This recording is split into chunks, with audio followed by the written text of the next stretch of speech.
اعوذ باللہ من الشیطان الرجیم بسم اللہ الرحمن الرحیم۔ سبا کی رانی بلقیس واقعہ۔ حضرت سلیمان نے ہر ایک پرندے کو ایک ایک مہم کے لیے مقرر کیا تھا۔ ہدہد کے ذمے پانی کا پتہ لگانا تھا۔ ایک دن حضرت سلیمان اپنے تخت سے نماز کے لیے اترے اور لشکر کو حکم دیا کہ کھانا پکایا جائے۔ ہدہد نے سوچا کہ جب تک حضرت سلیمان نماز میں ہیں تب تک میں اڑ کر ادھر ادھر کا حال معلوم کروں۔ وہ اڑ کر ایک شہر میں پہنچا جو نہروں اور باغوں سے آباد تھا۔ عمارتیں اس کی بہت خوبصورت تھیں۔ ہدہد وہاں کا سب حال معلوم کر کے واپس آیا۔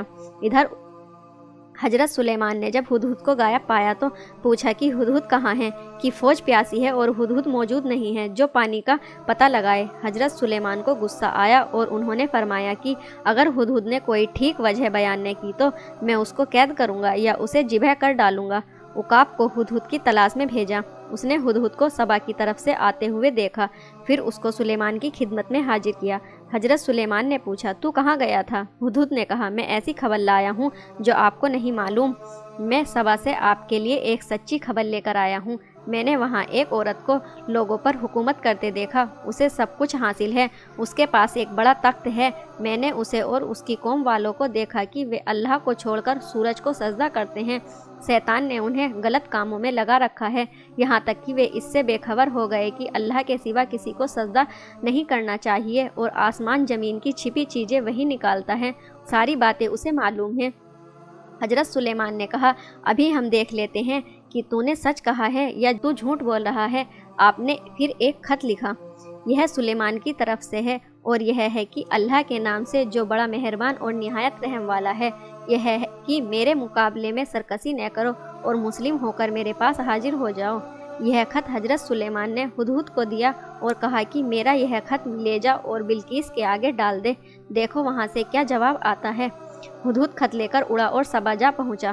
بلقیس اپنے محل میں آرام کر رہی تھی۔ محل کے دروازے بند تھے۔ ہدہد جھروکوں سے اندر داخل ہوا اور حضرت سلیمان کا خط بلقیس کے آگے ڈال دیا۔ جب بلقیس نیند سے بیدار ہوئی اور خط دیکھا تو بڑی حیرانی ہوئی کہ یہ خط کون لایا ہے۔ اس نے ادھر ادھر دیکھا تو نگاہ ہدہد پر پڑی۔ وہ سمجھ گئی کہ خط یہی ہدہد لایا ہے۔ جب خط دیکھا تو اس پر حضرت سلیمان کی مہر پڑی ہوئی تھی۔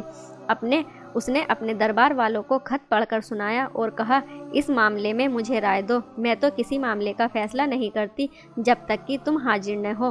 انہوں نے کہا ہم طاقت والے ہیں اور سخت لڑنے والے، اب آپ جیسا حکم دے یہ آپ کو اختیار ہے۔ بلقیس نے کہا جب بادشاہ کسی شہر میں داخل ہوتے ہیں تو اسے تباہ کر دیتے ہیں اور وہاں کے عزت والوں کو ذلیل کرتے ہیں۔ میں انہیں کچھ تحفہ بھیجتی ہوں، پھر دیکھتی ہوں کہ ہر کارا کیا خبر لے کر آتا ہے۔ سب کو یہ بات پسند آئی۔ پھر بلقیس نے سینکڑوں غلام اور لونڈیاں یاقوت اور سونے چاندی کی اینٹیں تحفے کے طور پر بھجوائی اور اپنے ایلچی سے کہا یہ سب تحفہ دے کر واپس آؤ۔ اگر وہ غرور اور گھمنڈ کی باتیں کرے تو سمجھنا کہ وہ بادشاہ ہے، پھر اس سے مت ڈرنا بلکہ دلیری سے بات کرنا، اور اگر وہ نرمی سے بات کرے اور مہربانی سے پیش آئے تو سمجھنا کہ وہ پیغمبر ہے، اور پھر ادب سے بات چیت کرنا۔ ادھر حضرت جبریل نے حضرت سلیمان کو ان تمام باتوں کی خبر دے دی۔ حضرت سلیمان نے جنوں کو حکم دیا کہ ایک کشادہ میدان میں جس طرف سے بلقیس کا ایلچی آتا ہے سونے چاندی کی اینٹوں کا فرش بچھائے، جن اور انسان الگ الگ صف باندھ کر کھڑے ہوں، زمین کے اور دریائی جانور فرش کے کنارے باندھے جائیں۔ حضرت سلیمان نے اپنا تخت اس فرش پر بچھایا، پھر ہزاروں کرسیاں آمنے سامنے ترتیب سے رکھوائیں جس پر بنی اسرائیل کے بڑے بڑے لوگ اور عالم اپنے اپنے درجوں کے مطابق بیٹھے۔ پرندوں نے اپنے پروں سے سایہ کیا۔ جب بلقیس کا دودھ پہنچا تو ہیبت کے مارے اس کا قدم آگے نہ اٹھتا تھا۔ جب وہ حضرت سلیمان کے پاس پہنچا تو آپ بہت خوش اخلاقی اور نرمی سے پیش آئے۔ اس نے بڑے ہی ادب سے بلقیس کا تحفہ آپ کی خدمت میں پیش کرنا چاہا۔ حضرت سلیمان نے فرمایا تم اپنے مال سے مجھے کیا مدد پہنچاؤ گے؟ جو کچھ اللہ نے مجھے دیا ہے وہ اس سے کہیں بہتر ہے جو تمہیں ملا ہے۔ لوٹ جاؤ، ہم ایسے لشکر لے کر حملہ کریں گے جن کا مقابلہ ان سے نہ ہو سکے گا اور ہم انہیں ذلیل کر کے نکال دیں گے۔ دودت سبا واپس گیا اور جا کر کہا سلیمان صرف بادشاہ نہیں ہے بلکہ وہ تو خدا کا پیغمبر ہے، ہم اس کے مقابلے کی طاقت نہیں رکھتے۔ بلقیس نے حضرت سلیمان کے پاس چلنے کا ارادہ کیا اور اپنے تخت کو محل میں رکھ کر اس کے سب دروازے بند کر دیے، اور اس نے